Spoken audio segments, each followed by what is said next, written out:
It's a number 3 and a number 0. That's how many podcasts we've done. We're in the number 30 on the Street Scene Power Hour. Welcome, everyone. We have Rick Guerrera down there with, he's eating his dinner. He's stuffing his face with pizza. Somebody that's really got better manners and is not stuffing their face is our other host, Larry Ward. Hi. We are so honored to have Don Donofrio. He is in charge of the Lowellville cruise, and that is coming up very quickly. And he's going to give us some details on that. But we're going to start off. We have Josh Hayes. And if you don't know Josh Hayes, you're not anywhere in this world, because Josh Hayes, superbike rider with 61 AMA and 4 AMA superbike championships under his belt. He's dominated the sport, and he is here with us. So we are extremely honored to have you here, Josh. We welcome you. And thank you. Larry, see, I tell you, and Larry set this one up. So we're going to start off, Josh. Don, we want you to sit here, ask questions. We're going to, again, start off with Josh. Larry, take it away for us. All right, I'd like to welcome Josh Hayes to the Armstrong Street Scene Power Hour. How you doing, Josh? I'm doing well. The street scene, I like this. Yeah, I don't usually get associated with the street scene. Yeah, that's right. Me neither. But you know what? It's kind of worked out. But just to give our listeners and our viewers a little bit of a background, Josh started racing at 19, first wear a championship in 1994, turned pro in 96, 2003. He was a Super Sport 750 champ, 2000, 2006, and 7 AMA Formula Extreme champ, and then 4-time AMA Superbike champ, 10, 11, 12, and 14, and came down to the very last race, if I remember, in 2013, and ended up getting second in that, which kind of bumped you out of the championship. You know, I got second in what? I think in the 9 years at Yamaha, I got 4 number 1s and 4 number 2s. In my last season, I think I was out not in the top 2, but I was pretty lucky. I had I think a 12-year run where I was first or second in every championship I raced in. So the only guy that I can remember that could compare with consecutive championships is, if you remember, Matt Millad when he had that great run during the AMA years. And yeah. I was glad I got to race and beat him a few times before he left there in 2009. Yeah, so and I'll tell you what, fortunate because I learned a lot from that man. Yeah, and you're right. So, you know, I said hi to you at the pit wall when you were walking. You were like running up to go somewhere, and I don't know where, but you were coming back to the bike, and I just said, hey, good luck. And I didn't know if you kind of remembered that. But before we get to the Daytona 200, and I'll tell you what, I was like the fan, man. I was screaming at the top of my lungs coming off that bank. I thought, oh, man, he's going to podium. He's going to podium. He's going to do it. And, you know, when I saw that triumph, so we're going to get to the 200 here in a few minutes. Let's talk a little bit about life and times with Josh Hayes and, you know, what you've been doing, your career as a professional motorcyclist. Who actually got you started? Like, there's always somebody. Maybe it's your dad or maybe it's your buddies, a peer pressure thing. But, you know, we all start off on mini bikes, and some of you guys end up on super sports winning championships. Well, mine wasn't quite like that. My dad was a firefighter. He loved motorcycles. My uncle liked motorcycles. But we only ever had some mini bikes. You know, my dad had a Z50 when I was really small. I rode a couple of times. When I was 11, we didn't have a lot of money in South Mississippi, but he found a Suzuki DS80 in somebody's backyard, and he bought it for $100, cleaned it up at the firehouse with him and all of his mechanic buddies, and gave that to me for Christmas on when I was 11. And I probably rode it till I was 14. It was a little twin shocker metal tank. Sure. I was allowed to ride first gear a couple of blocks in the alleyways along and go to the airport. My dad was a firefighter, so he knew every police officer and firefighter in town. And he's like, you'll never get away with anything, so don't even try. But you can ride down there. And I had a little field that I could ride in, and I was the only kid in town with a motorcycle. And it was whatever berm I could push up on that little thing in this small field. So I did that until, you know, I could drive. And then it was like, who wants to ride bicycles or play with mini bikes anymore? We got busy doing other stuff, you know. Played tennis in high school for a few years and You know, I always wanted a street bike. So finally I wheeled and dealed enough cars. I was working in high school, you know, and I wheeled and dealed enough vehicles that I got a salvage title Honda CBR 600 F2. And I rode that while I was getting it all cleaned up. I rode that to high school my senior year. And I had a best friend who also got his first street bike, a GSX-R 750, around the same time. Then when it came summertime, after we graduated high school, my friend went off in the Navy. And I had my street bike, and actually I was dreaming of going to the dealership and buying the Honda 900RR at the time, the red, white, and blue 16-inch front wheel. Like, that was the bike, and I wanted that bike. And I was working enough. I finally got approved that they would loan me the money to get it, but I had to sell my bike to get it. And it was a guy was going to come look at it on Monday. On Sunday, I'd cruise down to the beach, and during the summer, we all hung out at a gas station down by the service drive in Biloxi on the beach. And I just cruised down there with all my buddies to hang out. Everybody was discussing going for a ride like we did every week. And I kind of went, the weather looks kind of weird. And, you know, if you've ever been in the South, you get these like 30 or 40 minute long, crazy thunder boomer storms, you know, and one of them came in and I was riding home and the cloud came over us. It started raining and a guy wanted to U-turn. He did a illegal U-turn to go back the other direction, back to where the sun was, and bowed up all the cars. And I grabbed the brakes and lost the front and hit the car on the way down and destroyed my motorcycle. So I couldn't get this new bike. And around this time, another one of my friends whose dad owned the Suzuki dealership had started racing. And so I didn't know there was such a thing as club racing. I didn't know it existed when I was in high school. And so he went and tried it. I actually went to a race in Savannah, Georgia, and watched him ride, and Roebling rode. And then, I don't know, one day we got into a little argument. I knew I wanted to do it, but I remember telling him, well, you don't know, you're not out there. And I was like, oh yeah, watch this, you know? So did some wheeling and dealing. I met a guy named Grant Lopez. My uncle lived in Mobile, Alabama, and knew Grant. Grant was already pretty established in Wera. And he teamed up with me and kind of helped me learn the ropes. And I was working for the lady that would become my manager in the future, Gina Nadeau, and as a Sea-Doo mechanic. And she let me have the time off I needed and let me get some overtime during the week and place to work on my bikes and helped me with some stuff. And I went and tried club racing, and by dumb luck, I was pretty good at it. Just made sense to me. But I came up at a time where the club racing scene was massive, and I had incredible competition, and I was able to learn so fast and from so many people around me. And so it was a lot of being in the right place at the right time.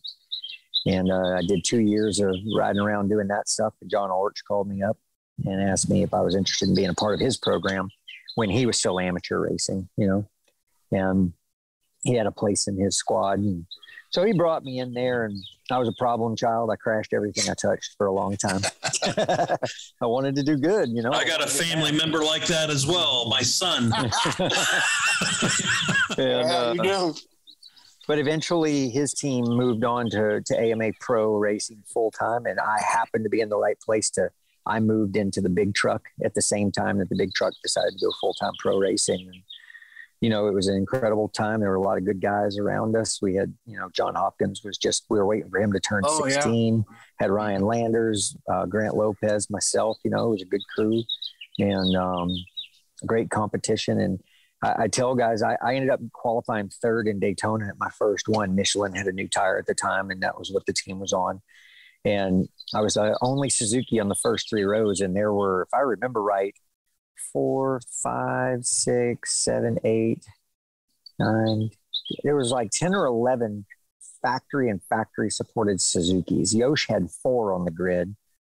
And then there was the, you know, several Chaparral, several other teams. And so I had an incredible coming out party at Daytona where I really did well. And I mean, there were over 20 factory paid 600 super sport guys in that class at the time. For, you know, 100 people would show up for an 80 bike grid and everybody could make the cut on time. So it was an incredible time, and I learned an insane amount in a very short time. And, you know, paid my dues, and it paid off because I was able to have an incredibly long and you know, True. awesome career. The two questions that I have relating to what you were just talking about is, how did you know when you were special? And I'm not trying to get you to be modest in that, but some guys either have it or they don't. But when did you know that you had it, and how early on in your racing career? I don't know. I don't have a good answer to that question. I think that, I begged my dad to let me race that DS80 in motocross when I was a little kid. And he just said, this isn't a race bike. And I said, I don't care, Dad. I think I can do okay. I feel like I understand this, but it just wasn't in the cards at that time in life. So when I got to pro racing, I never dreamed that it would ever become more than what it was at that very moment. I mean, in reality, I didn't see it out there like that, so I just plugged away and did the best I could. And, I was having a ton of fun, and every year I was like, maybe it could get better. I don't know. I want to say, when things really turned on for me and I felt a big swing in my career was, I learned a lot from riding for Richard Stamboli at Attack in 03, 04, 05. Okay. And when I went to Kevin Arian's team again for Honda in 2006, everything started to line up properly for me. That's when it started to happen. Like all the pieces started to fall in place. All the things I had learned, everything started to come together. I still learned 2 or 3 more crucial things about how I moved on the motorcycle, and just a couple of key things about picking up the gas and a few things like that just all of a sudden changed my career. Like I had already learned a lot about bike settings and things like that, but it was hard because the question you asked wasn't very straightforward. There were so many guys that I raced against that, quite honestly, I could recognize that their talent level, their natural talent, their ability, their balance, whatever it was right, far beyond what I could do with a motorcycle. I would crash trying to do what they would do. But I was a pretty decent student, and I wasn't afraid to make mistakes to learn. So I was smart enough to go and actually learn my craft. And I think that's why I became steady enough that every difficult situation I ever managed to get myself into, I had a pretty decent look at it. I raced World Super Sport, and every single race I went to, I learned the racetrack in the wet and raced in the dry and managed the top 10 in every one of them. I did well in World Endurance. I got a MotoGP shot for one race, and I led a session in 6 times of riding a MotoGP bike in a weekend, 6 outings on it. I led the morning warm up, and then I ended up getting, 7th in the race in really difficult conditions. So all the things that I learned along the way made me really steady. There was no one day that I was special, but if I did it once, you better believe I could do it again. And I was able to repeat that. And so, I mean, I was lucky that I could visualize something and figure out how to make it happen, but I did have to actually figure it out and learn it. And so I think that's where a lot of my success came from, and something that's helped me a lot in the last couple of years as a coach, as well as, I haven't been a pro racer in 4 years, and I show up and I can be competitive with the top superbike guys at Daytona now. Yeah. I was like totally shocked when you're on the grid, and I was like, but let me ask you, and it's a 2-part question, because one will deal with Marquez and MotoGP and an opinion. But, like you said, in the era that you came up, there were so many good riders.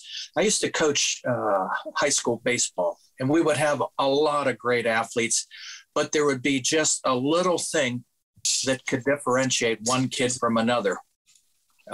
Hey, Rick, is that pizza good? Very good. It's funny. I gotta stop you here, because if you're watching the broadcast here, Rick's stuffing his face, and every time when Zoom works, it pops up the person that's talking, and all of a sudden I hear, and there's Rick's face coming up. I'm like, I have to switch between this. Okay, Here's the question I wanted to ask. In your opinion, Josh, what separates the guys that are good from the guys that are great. And I think part of it is you learned your craft. But, you know, there's a lot of good kids that come up. And some of them, like believe it or not, I used to race in a little league called the mini MotoGP league. And I raced against Brandon Pash when he was like 9 and 10. And he dusted the crap out of me. So, but there's a kid that worked it and made it all the way. But you look at some of the guys and they don't make it. I don't know. Sometimes they don't get the right equipment or enough of the right equipment, enough, you know, personal mentoring, stuff like that. But in your opinion, what is the one or two things that are a challenge that keeps a kid from being great rather than good? Good, you're having fun, great, you can make some money at it. If I could ask anything of the kids that I work with, I would ask them to watch racing, but put it on mute. Don't listen to the commentators. You know, you hear that in a lot of sports too. It's not, you know, we have, you know, my sports guys that do the sports show here at Armstrong, they always say, I watch the games and I shut the volume off because I don't want to hear them. So, and that works in superbike racing too, also. This stuff bleeds down, and I understand that commentators need things to talk about. But I mean, MotoGP is probably the worst. I can't tell you how many times, if I hear a kid on a junior cup motorcycle come talk to me and tell me I struggle on a full fuel load, I want to be like Stan in South Park and just go blah, and throw it in their face. You know, like, no, you don't. Shut up. I don't want to hear it. You know, saving tires in a 16-lap sprint race. No, I don't want to hear it. You know, like, it doesn't exist. It didn't for me. Mine was, and my strategy was simple my entire career. I go in as fast as I could for however many laps the race was. And if I get to ride by myself, then yay, it gets easier. You know, I didn't have any strategy. I went as fast as I could. I was going to make it hard for everybody. We're all going to ride on junk tires at the end if I have any say of it. Yeah. See who could do that the best. But, you know, to answer your question, I like about like, what does it take? I mean, man, there are so many variables. I can't really pick one, but you know, the people we surround ourselves with and who do mentor us and shape us. And there are a few, and I mean, a very rare few standouts in this sport.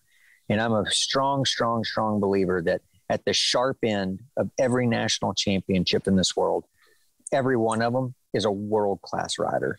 The guys that we have that are winning superbike races here in the U.S.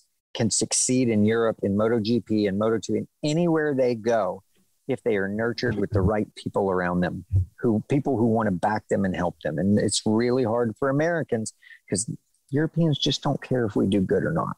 And we have to fit into their world. The guys that are coming here from South Africa and in Europe, they have to ingrain themselves in here for 3 years before we feel like they're one of us. And everybody really gets behind them and wants to help them do something incredible and special.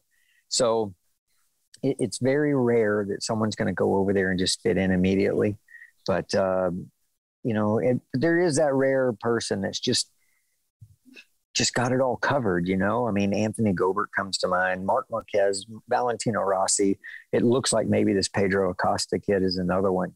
And they have something different. And, you know, I think, half of Anthony's problems were probably that the guy's brain function was so high, dealing with everybody in the real world was probably painful. So he had to medicate himself to do that. But when he was on a motorcycle, it all just made sense, you know? Here's and I'm glad you brought up Marquez, because I think when you talk about a lot of things that enter into becoming good or going on to become great, one of the things is the hallmark of your career is your longevity. A guy could count on you to go out and race and for the most part, finish the race. Yeah. And that's a big deal to a guy that's putting money on the line, the team, you know, stuff like that. You can't win if you can't finish. So when I look at Marquez, you know, and the problems he's having now with double vision, you know, these crashes, Marquez runs the way he runs, but the way he runs, he's on the envelope. And, you know, he's liable to crash out. And he's gotten hurt now a couple of times where, you know, there's going to be a question in a lot of people's minds that are going to put money up to have that kid race as to the longevity now. And is this his last race? Is he going to be able to race? Yeah, how long is this double vision? I mean, I feel horrible for the guy. Absolutely. As an athlete, I hate it for him. But I mean, I don't know. Look at how much success he had in the short amount of time he had being him, doing what he does. The fact that he wasn't afraid to crash, let him ride so free that even if he did crash, he came back and clobbered him and won the championship by a mile anyway. Right. So, I mean, I don't know how you turn that off at this point, and reinvent yourself, or if he wants to, because that's what made him who he is. Does he want to change his legacy from that? But that man, he is something special. He's something different. Mm-hmm. And I mean, you can't blame the guy. We're always going to resort back to what got us where we were successful. And he rode on the very, very edge, but he managed to not put himself out for a long time. And you're right. In that sport, when you get put out for a long time, things are developing quickly.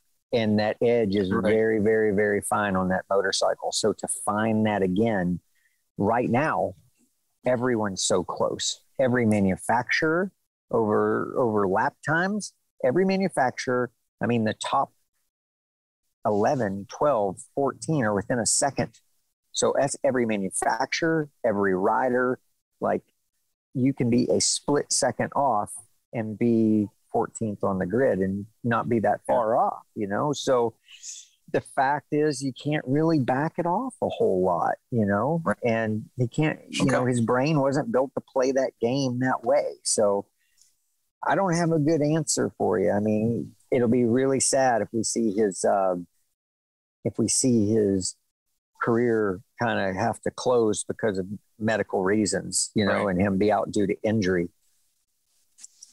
I can say, sitting from where I'm sitting, I don't know, but I never envisioned my career ending. I didn't know how it would end. I don't know. It sounds kind of morbid to say I didn't think I'd walk away from the sport.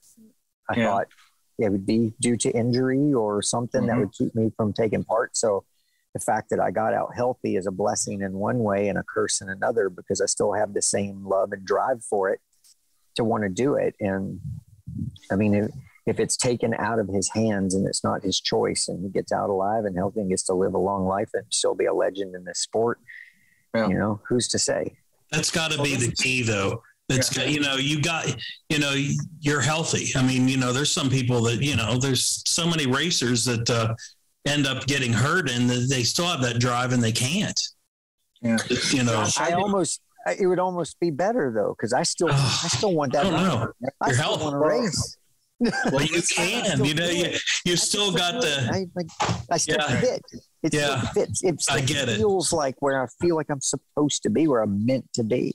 So this kind of leads into the last question I have for you, which is perfect, because you've been out as a guy riding seriously and being sponsored for about 4 years. And you went into a mentoring program where you became a coach, started mentoring people. And then all of a sudden you're at the Daytona 200. And I'm like, what? How's this going to go? So what I'd like you to do is tell me how that went. How did you get the ride? What preparation did you make? Because, I mean, that's serious shit. You're talking, 57 laps. You're going, 160, 170, 180 mile an hour, and you're doing that for 57 laps. I mean, that's a physical, mental grind. I want to hear all about it, because you're my hero, brother. I never stopped completely riding, right? I never did. And 18, I didn't get to ride really at all. And then in 19, I went and did the Phillip Island Classic on a classic bike. And I never thought I would do that. It was a cool FJ 1100, big fast bike. And we went to Phillip Island and I got to participate in that event. And I had way more fun than I thought.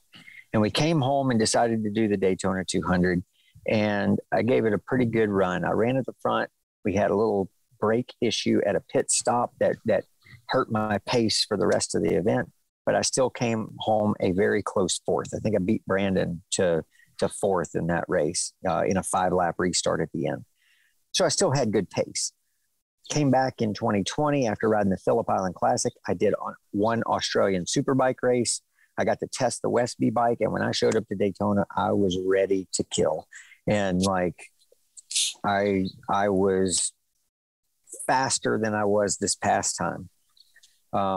But the track, I think, was a little faster.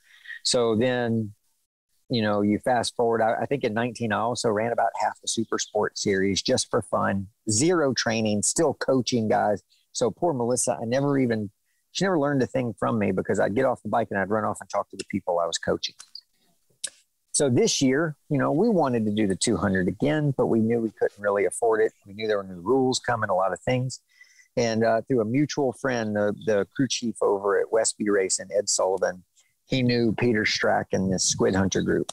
And so we talked to them, you know, pretty early on, probably November. And they had run Simone Corsi whenever it got canceled at Daytona. And then they ran Barney the next year. And they wanted to give it a real go. They were interested in me and Melissa. And we talked to them and kind of said, well, listen, here's kind of my non-negotiables. You know, I got to be on Dunlops. I got to be on Olin's. It's got to be an R6. And, you know, we really like this, and this. And, you know, when we talked to them, man, they were so professional. They were helpful and they put everything together. And when I realized how much effort they were willing to put in, I talked to Melissa and she allowed me, even though we have 2 children at home, to be selfish with my time. And for the first time since I was a pro, I got to actually go training and prepare for this. And so I busted my butt. We have Corey Ventura, who's going to race Twins Cup for Melissa here, living with us. And he and I went out every day on our bicycles. We went, you know, got back to the cycling, going to the motocross track, still trying to fit in some coaching and some other things in there. And I actually got to do some preparation, tried to lose some weight, tried to lose 10 pounds. And so I just got to enjoy and feeling like a pro again. And so we went and did a test and then met the team really for the first time. And they were fantastic. The bike was beautiful. It was exactly what we hoped it would be. And so, yeah, we showed up at Daytona and we were competitive from lap 1. Yes, you were. And it was every session. I felt like I was probably the most consistent guy to have pace in every session we rode. Unfortunately, we had a little technical snafu with some residual coolant in the bike, and they ended up putting us on the back of the grid. And there's quite a bit of panic within the team whenever that happened. And you know, the guys were looking to me and kind of asked me, well, what do you think? You know, do we really fight this? And I said, I don't think we have a very winning argument, you know, but I said, I can tell you, I can look at the grid. I know all the guys out there, and I promise you, I've worked harder than anyone else on this grid. And I showed up here prepared to do 57 hard laps. Fortunately, Daytona is also the easiest track in the world to do 57 laps at. That helped a little bit, huh? Yeah. But you know, here's the thing that I wanted, and you're right, but I wanted to know, as you come off the bank and down the straightaway for the 56th lap, take me through your thoughts, because you know what was brewing when you come up and you go through the infield and then you get back to the backside and up on the bank. What's going to try and happen? Who's going to try and do this and that? So take me on that 56th lap as you're coming down the straightaway. What are you thinking? Well, let me start first and say the fact that I started 43rd and I was in 3rd place on lap 6. I know. Took a lot of pressure off, right? And then the red flag, and I got to start from the front because everybody was already concerned about me starting in the back and thinking maybe by the end of the race I could be there. So to put that to bed in a matter of 6 laps was refreshing. Awesome. Then from that point, I knew what the race was going to be. I was the most experienced guy in the group, and I knew, hey, listen, nobody's going anywhere. The pit stops are going to thin out the herd. We're going to be 7, 8 bikes, and then we're going to be 4 or 5 bikes, and then we're going to be 2 or 3 bikes with each pit stop and each stint to the finish. Okay. When with 3 to go, we finally caught Cam Peterson, who had gotten a 4-second jump on us on the pit stop and was out by himself out front, and Sheridan and myself and Brandon was hanging on, managed to run him down. Now, my opinion of what was going on, how I read the race, in that time that we were riding around, I really didn't see much of Brandon. So I felt like Brandon was doing his best to just stay with and stay on the group. I felt like if he had believed that we were not, because we were struggling to catch Cameron for a while. And I believe that he would have contributed more if he could to help get us there. And he really didn't a whole lot. So I felt that he was hanging on. Sheridan and I were having a little too much of a bing bang battle to really do good work. And finally we got a couple clean laps to the infield, and in short work, we actually brought Cam back and caught him with 3 to go. Now I knew it was going to be a 4-horse battle, but again, I felt that the 3 Yamahas, with the way the balancing worked, if we were drafting one another, we had the advantage, and it would be the 3 Yamahas on the podium with Brandon a close 4th. But I felt like that was going to be, if it all went to plan, that was how it was going to play out. And I didn't know what 3 of us it was going to be. That's going to be a roll of the dice. That's going to be positioning, timing, Sure. blah, blah, blah. On lap 57, we went through the infield pretty good, and we'd come out of turn 6 onto the west banking. And Sheridan was in the lead. Cam was second. I was third. Brandon fourth. Cameron pulls out of the draft of Sheridan, and Sheridan chops down to about half throttle because he didn't want to be the guy to lead. He wanted everybody to go by him. And I instantly, like, as soon as Cameron slowed down, and now all of a sudden I'm right on the back of Sheridan. I've got the wall to my right, Sheridan in front of me, Cam to my left, and I had no way around or out. Knowing what I felt like I knew about the race, I would have been happy to lead through the chicane and make a run for it. And just, if I ended up third, I ended up third. But I would have given it a shot. But when they shut it down, I kind of knew now they were playing into the hands of the Triumph a lot more, because it had a lot of jump of acceleration. But with the way that the balancing works, and the way that thing only gets 83% throttle, and they play with the timing on top, that its legs were not incredibly good. I didn't think. Fair, but not the best out there. So I felt like we had an advantage on that thing. So we go through the chicane, and they continue to ride half throttle halfway around the banking. And at that point, I knew we were in trouble, because Brandon was just laying in wait with a bike that would just jump and accelerate a little bit better than ours. And so I kind of knew I was in trouble when we came out of the chicane. And me in particular, I had 1 tooth taller gearing than anybody else in that group. And so my bike, I was lacking a little on the jump anyway. I was struggling off of turn 5 and turn 6 out of the chicane in third gear. I just struggled to get the jump, but I had really good legs on top. So they kind of foiled my plan when they slowed down to play the game with one another. And I feel like they played right into Brandon's hand. But you know what? How are your knees after all these years? I'm not a big motorcycle guy but you guys sit there and lean all that, and you're dragging your knees, and I'm like, I don't know how you guys do it. I really just don't. The dragging of the knees is not the problem. It's the tight position honestly. So it is pretty cramped on the knees. And I was so fortunate. I never had a knee injury as a pro racer.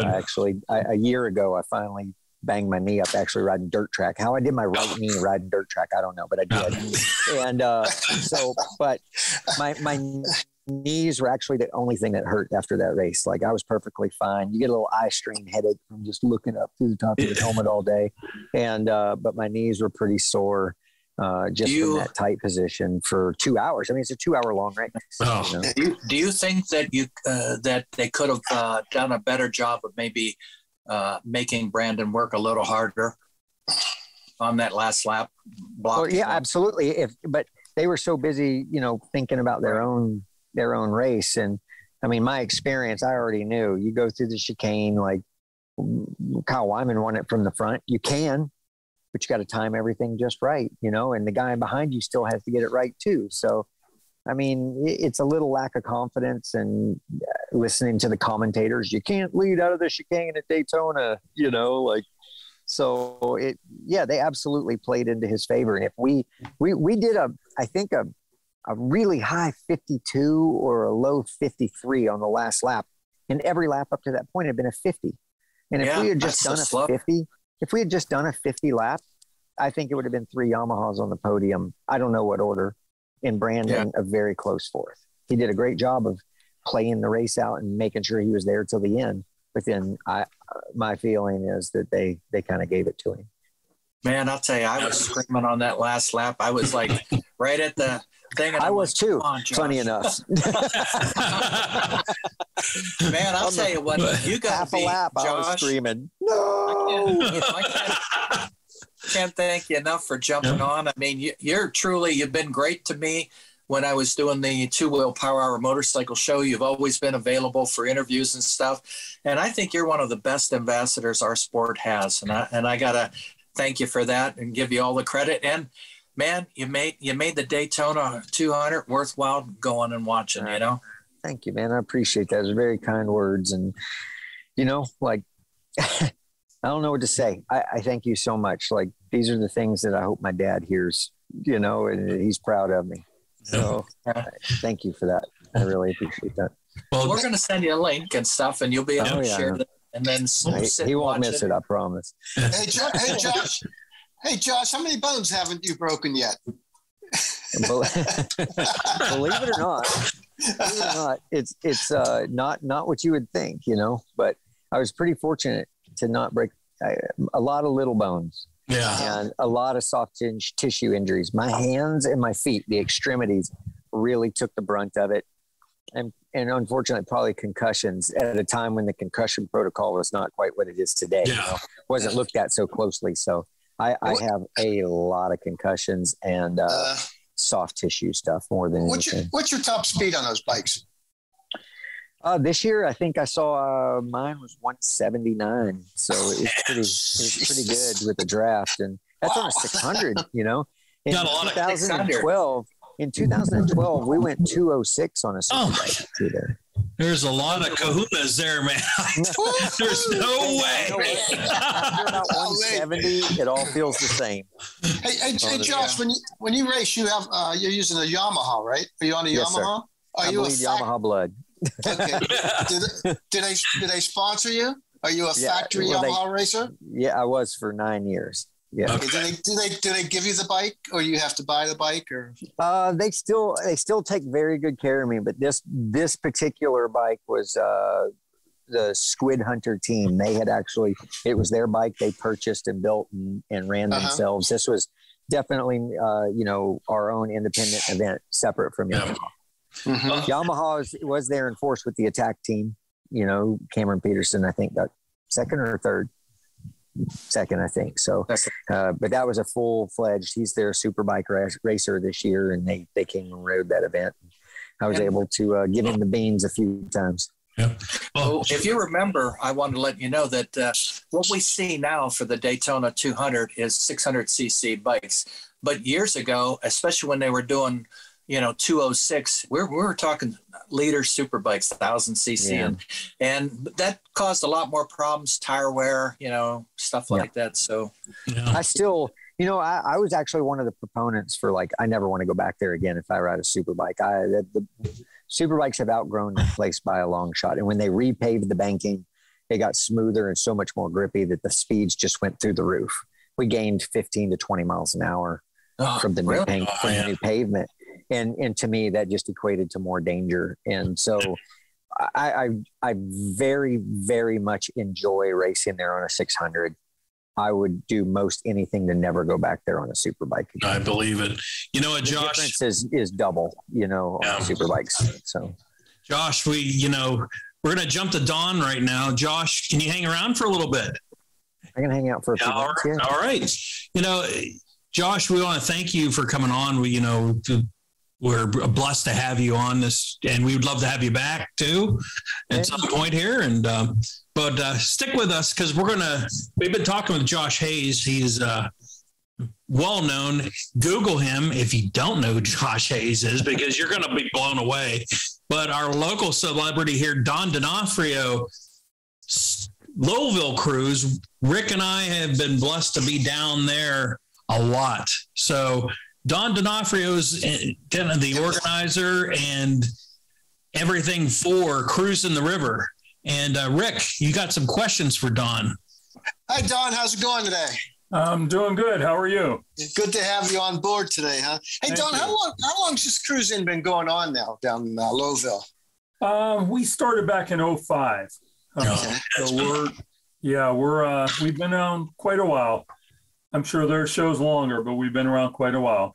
Mm-hmm. You guys get everybody down there. I'll tell you. How many cars you estimate on a good day? You know what? On a good day, we're 225 to 275 on a good day.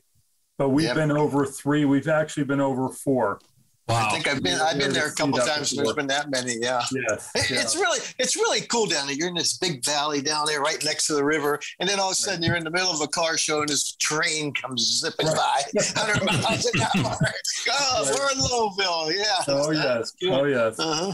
Yeah. So if we give less than 150, we call it a bad day, unfortunately. But we've had rain days where there's 50 cars down there. We pulled off the show and I come through town and there's 50 cars sitting there, just doing their own thing, going getting something to eat, so it's a nice event. You have some beautiful cars that come down there. I'll tell you, every time I come down, there's different cars down there. And I'll tell you, we've done the show how many times now, Greg? 3 or 4 times? Yeah, about 4, I'd say. Yeah. I think you saved your butts in 2020 because I think it was 2020 you had one down there. It was one of our only shows we did that year.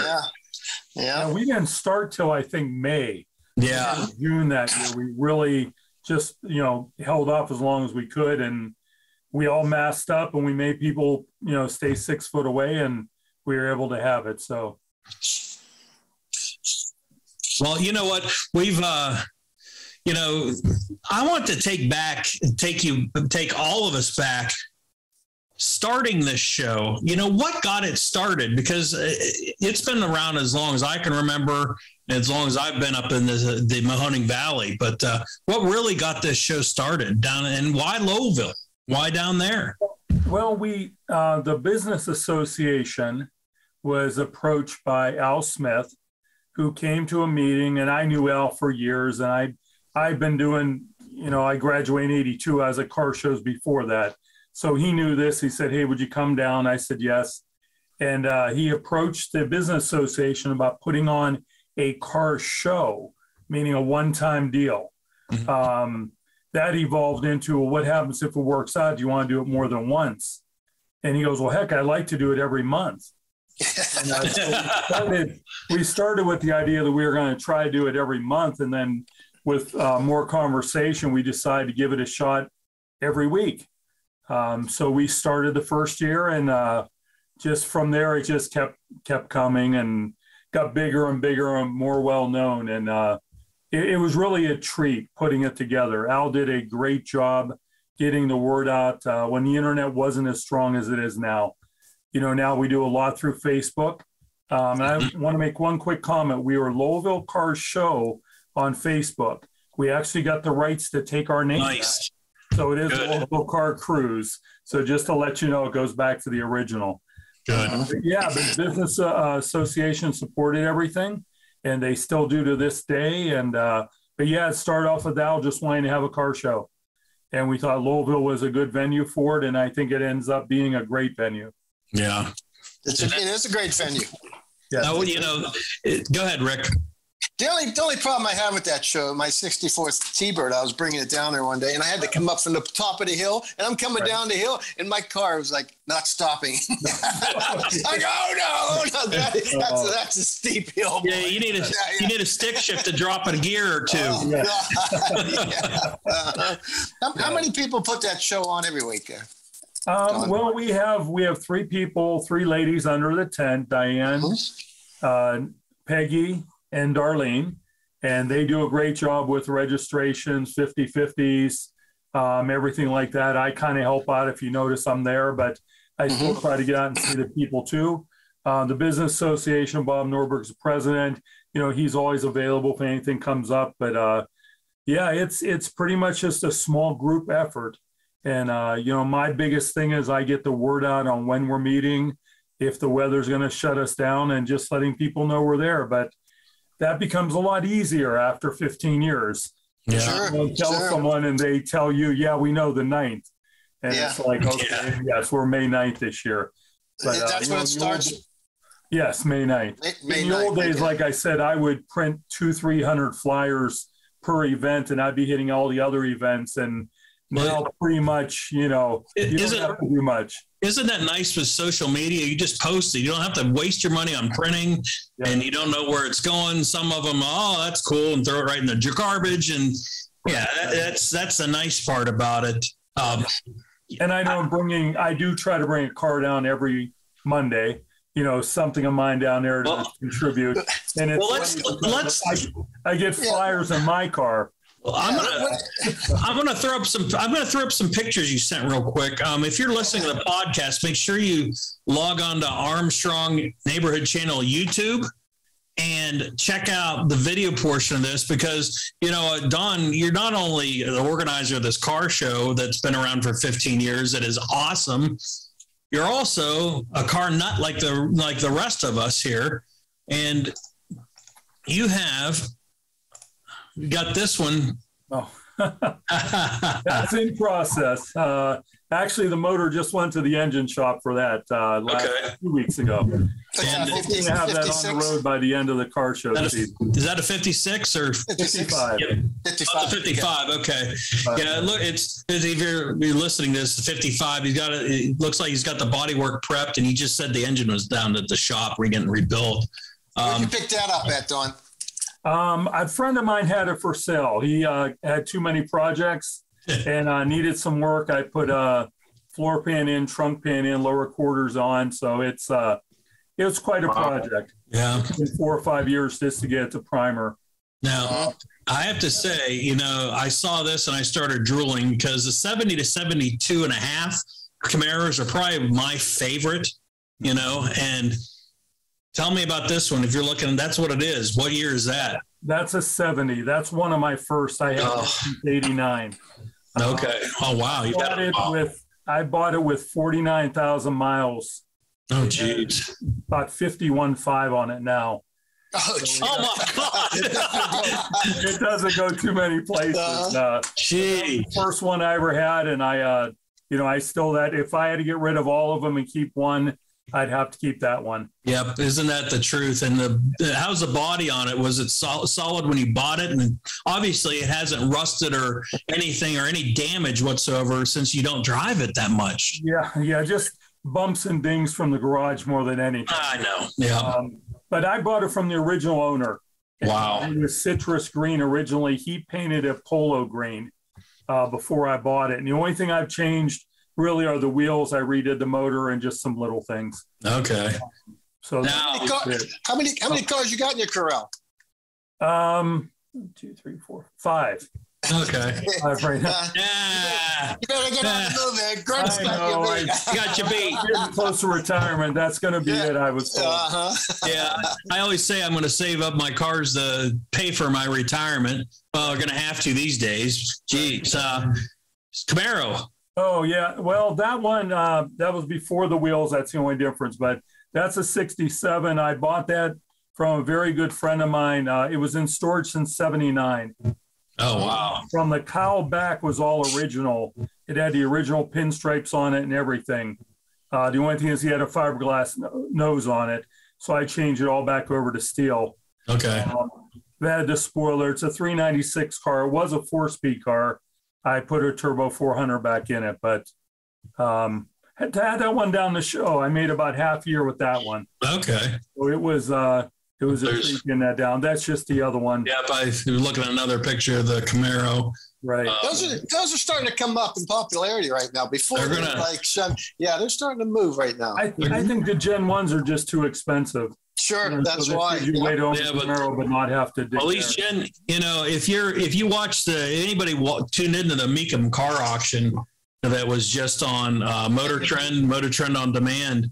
Well, Rick, I'm going to tell you something, because you had that Camaro. You had an '87 Camaro convertible. One of how many built? Mm-hmm. Yeah, it wasn't many. I can't remember. No. Well, there was a Camaro convertible in '87 that went for $20,000. And it was not as nice as what you had. So those are starting to skyrocket in value. Sure. Mm-hmm. But you got, what year is this one? It's what we're looking at. 75. Actually, 75. Just got rid of. Oh, you just sold it. Polo car. Yeah. Okay. So And Cruisin the River. So Who did that? Who did that mural on there, on the wall there? That's really nice. There was a lady from YSU. I wish I had her name. Uh-huh. But she approached Al Smith about putting a mural up. I'm going to say 10 years ago. I remember that. She had her class come down, and they spent hours and days and did that. And she also did another one on Riverview. There's one over there of the backside of like a service bar, like the schools and everything, and people in Letterman's jackets and, things like that. If if you're out there, you're listening to the podcast or watching that, email armstrongstreetscene@gmail.com if you know who did this, because, I'd love to have a name to put the painting to the face to the painting, so to speak, on the side of the building. So yeah, email armstrongstreetscene@gmail.com, and I'm going to get that to Don. If so, obviously somebody knows who actually painted that mural. And Al Smith may have that name. Yeah, I didn't think about that, but Al probably, knowing Al, he's got a note card somewhere that has that name on it. I'm surprised she didn't sign it. Yeah, they usually do. That's a heck of a mural there. I think somewhere in the bottom corner there's a name, but it was a group. I'm not sure if you did individually. Now, am I right about the mural? I'm going to put this back up here for people watching this. Is when you look at this mural one direction and you go to the other direction, it looks like the cars move. So it looks like they're pointed one way, like sideways. And if you go to the other side, they go the other side. You think you had a few or too many beers looking at that when you're down there, but I think that's the way it was designed, and it's really cool looking. You have to actually go down there and take a look at that. So remember that next time you're down in Lowellville, look for that. Yeah, the perspective is there from all angles, and really most of those cars, probably 80% of those cars, are parked where they always do.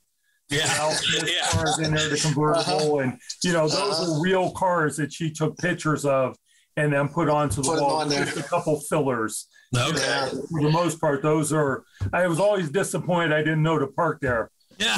That time, So, hey, Don, you had some people in a panic here a couple of years ago when they shut down the streets. Redo it. Everybody goes, "Where are we going to go?" Well, Lowellville shut down. Right. And what we ran into, I'm on village council, so I knew it was coming ahead of time. We tried to plan it. The Mont Carmel Society was very nice and gracious in letting us use their parking lot. And the people didn't like it as much. No, it wasn't. We kept going because if we didn't keep going, we weren't sure if the next year when we moved back downtown, what would have happened. So we appreciated them doing that. It was a struggle, but we got through it. We're back downtown, and it's beautiful down there now. It's a beautiful place down there. Yeah. And you know what? People have their spots, and if I'm ever looking for someone, I know where to go. And once in a while I get a tap on the shoulder. Hey, someone's in our spot. We fighting words. Fighting words. I literally go through and close the road at 4:00. Yeah. Both ends at 4. And with a couple businesses that do have to get people out, but it's closed at 4. There are a minimum of 25 cars there at 4:00.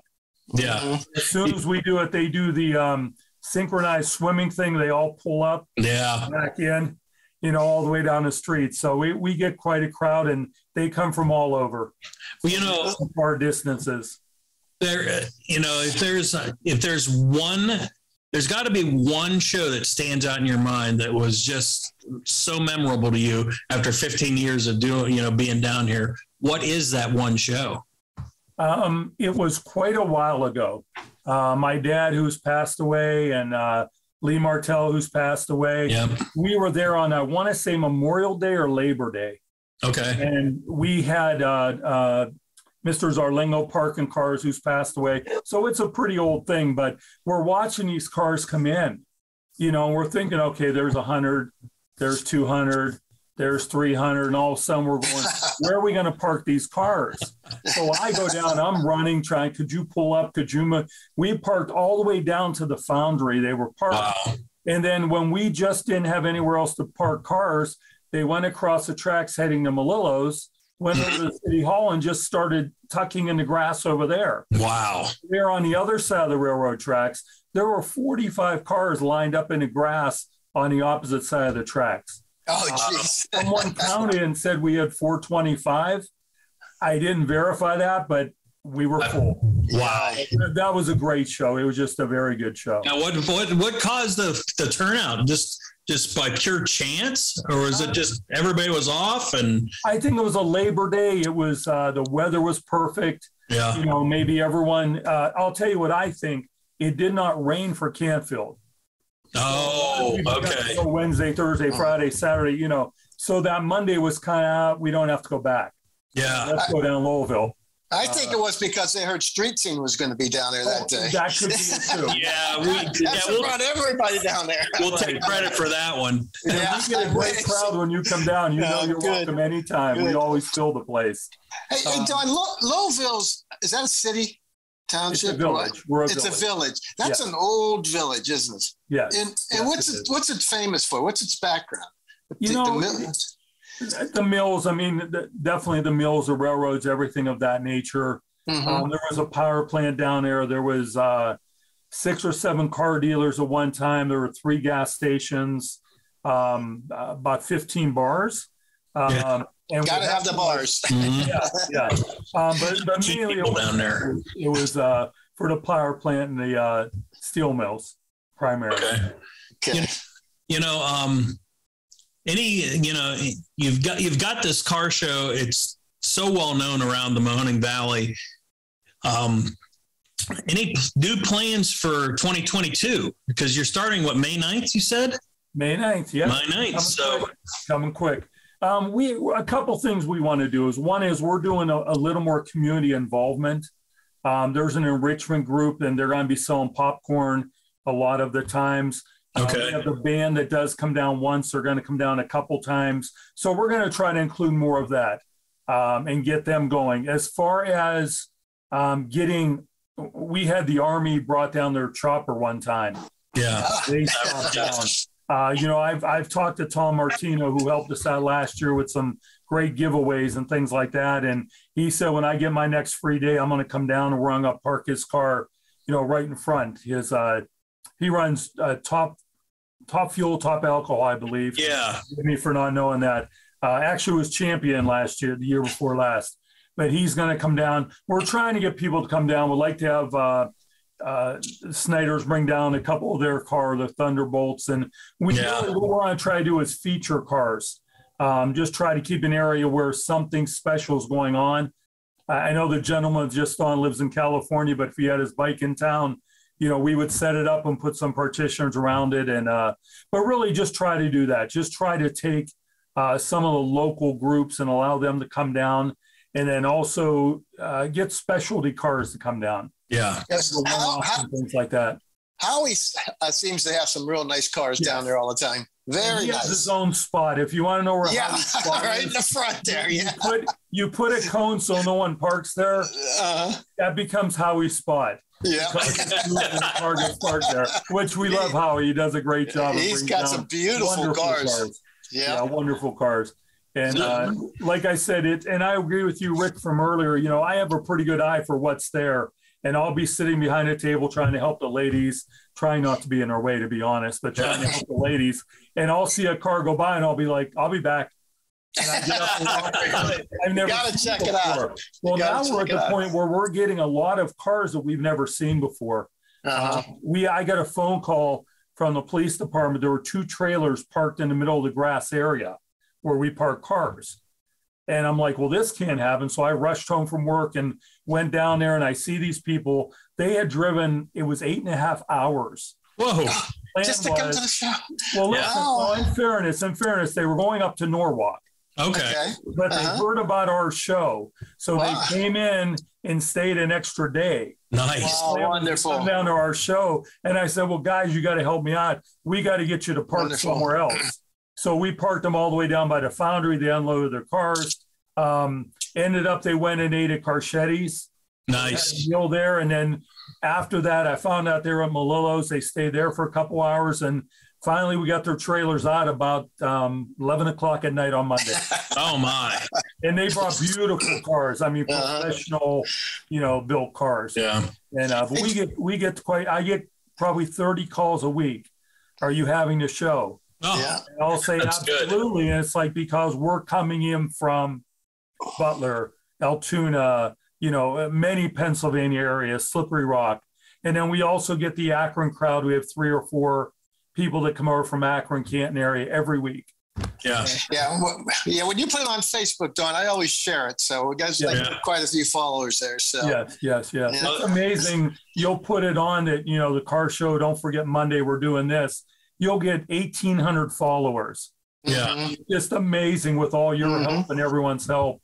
It really gets the word out. That helps. If you're listening to the podcast or watching this is a show you don't want to miss. I mean, it's right down in Lowellville, right next to Boardman, Poland, and Youngstown area. If you're listening to this, make sure you take a Monday night. If it's nice out, drive to Lowellville. You won't be disappointed on these, because some of the cars down there, the setting is what really sets this show off from a lot of the other ones. Is it's downtown, an old downtown, and it's just, you line the streets, they block off the streets. You have the parking lot set. It's really something to see. So make your plans at least. And it's every Monday. So as long as the weather holds out, plan on coming down on a Monday. Right. And make sure. Go ahead, Don. No, I was going to say, if you're not sure, go to Lowellville Car Cruise on Facebook. By 2 o'clock, we make the decision. Yeah. So, and we make them wrong sometimes, but for the most part, if you're not sure before you trek down, just check in there. If you don't see anything, the show's a go. If not, we will put on there the show's been canceled. So just, for those traveling a little bit, just so you know. All right. Just make sure your old car, the brakes are working good too. Yeah. If you're coming in, remember Belly Hill and come down that way. And if you don't stop, keep going straight. You're good. Make sure your brakes work. Yeah. And if your brakes don't work, make sure you have a good clutch in your car so you can drag the gears down there. Yeah. You're going to go down a hill, and it's a steep one, but it's well worth it, because what you see at the bottom. And once again, go ahead, Rick. Who's DJing this year, Don? Same ones? We have Crazy Dave and Big Rick. They alternate. When Leah passed away, we looked for someone to do it, and I was referred to both of these guys. Oh, absolutely. And so my thought was, they were kind of competing. Well, what if I go, I got an idea. You make sure one of you two are here every Monday. Yeah. You alternate. If someone has something come up, let the other one do it. And it's worked out perfect. That's good. You pretty much alternate every week unless they have a schedule conflict. Okay. But they do a great job. It doesn't cost anything to get in this show, right? It's nothing to get in this show. We do charge $2 for registration. Okay. That money goes directly to the business association. We, as a business association, give out scholarships. They support the enrichment group, Kids in Town, Senior Citizens in Town, all the nonprofit groups. They do a good job passing it out. And also it helps pay for the DJ and some of the things that we do. Sure. Excellent. If you ask for that, $2 is pretty cheap. Yeah. That's nothing. Nothing. They just toss us money and say, here, I don't want to register. Yeah. They appreciate what we're doing. A lot of great food down there. So don't eat before you come. It's just a good setting. Isn't the car scene a great place to be? You go to these car shows, you never hear any problems at all. Never. No. Everybody's just so happy walking around talking about their cars, and smile on their face. And now, if you're a younger guy, make sure you come down too. We're always trying to get the younger generation into the bikes, the cars, everything, because maybe we could even talk. Don, and you get some of the tuners down there and set them off in one of their little sections, and they're always welcome. Yeah. We do have 2 areas for bikes. You're allowed to park anywhere, and they do. But we do have 2 areas by Riverview and by SCT where most of the bikes kind of get together there. But we encourage the bikes to come down, trucks, tuners, anything. Yeah. Just one quick thing. I mean, I go to other shows too. My wife and I will get in one of the cars, go to other shows too. But I find this out from the days of Freddie Rome. Yeah. When I do a park in Campbell Fair, I've been doing this. we have cars break down in Lowellville all the time, almost one a week. Yeah. You're talking cars that are 40, 50, 60 years old. Right. Yeah. But I mean, you will find 6 or 8 people over there helping. Yeah. You know, someone will come and say, hey, I got a problem with this. And I'll be like, okay, there's a yellow car down there that sits in here with green headlights. Go talk to Bob. He'll be able to help them. Or go see this guy, or go, you know, but it never fails. Whenever a car has an issue, there'll be 6, 8, 10, 12 people. Unfortunately, they all have different opinions on what it is. Oh, yeah. You can't tell a car guy or a bike guy anything. They know what's wrong. Right. But tell someone you need a jump and you get like 20 pair of jumper cables brought over to you. Yeah, they're all the wrong length too, you know. But, you know, that's one thing about the car and bike scene, though, that you're always, you know, there might be a little bit of, you're competing in trying to get a trophy or a prize, or there's some competition in people, but in the long run, everybody's out there to help everybody else. Larry told us many times of how you broke down and there's a pile of people in there to help you out to get home. And that's the way it's always been. And that's the way it should be with everybody. We need a lot more of that in this day and age, but that we do. Yeah. And we just as we run till October, we end with a pretty big show. We always do our Halloween show. So usually it's a second Monday, with the rain out day being the third Monday of October. But we allow people to decorate. We actually had 120 kids come through last year. Oh, wow. You want to see a wonderful thing. We were told by parents, over 150 cars were passing out candy. Yeah. Wow. And they just, the kids, one of my councilman friends, their buckets are full. They had to empty them out and put them in their pockets and give them the bucket back. And it's just amazing how the car community comes together for kids, for things like that. So, that's another great part of our show. And once again, Facebook site where they can find information about the Lowellville Cruise. Lowellville Car Cruise. It formerly was the Lowellville Car Show. Either way, no matter which you look up, it'll direct you to Lowellville Car Cruise. All right. We put start dates, we put coming events, and then if we do have to cancel because of weather, or a few gentlemen are coming down, we always put it on there. So. We appreciate all the support you've given us all these years, and we hope to support you back. We were blessed to have Josh Hayes as our guest and Don Donofrio from the Lowellville Cruise. For Rick Herrera, Larry Ward, I'm Greg Roten. Am I allowed to eat yet? Quit eating pizza, and we'll see you down the road.